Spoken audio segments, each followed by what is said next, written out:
Баршаңызға ассалаумағалейкум. Осы видеоны да қанша көріңіздер. Көбінесе сұрақтар келіп жатыр. Цокольный этаждың пайдасы қанша деп.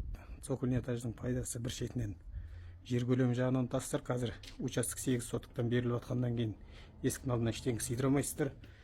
Мынанда мен өзім соққан үйім 18-16. 18-16 220 квадрат үстіңгі этаж. Астыңғы этажда мынау кладовка сарай болады.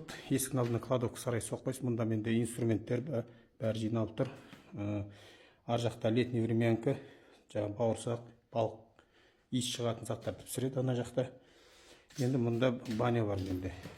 Бұл баняны алдыңғы видеода елдің бәрі канализация жүрмей бітеледі деп. Менің банямда центральный канализация осы жерде мынау. 37 метрден кетіп тұр. Мынау 37 метрден кетіп тұр бұл. Жерден төмен 1 метр түскен. Ана сыртта канализация 2 метрде. 1 метрге 37 метрде.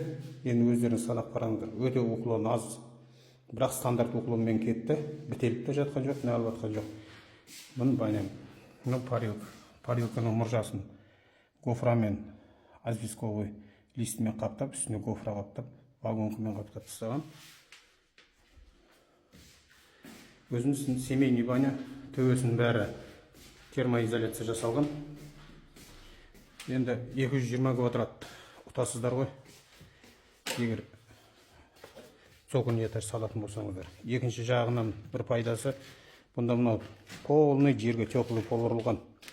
Қыстың күні суық келген кезде мына фундаменттен ішке ұратын болса, бұл жерде уже ішке ұрамайды суық.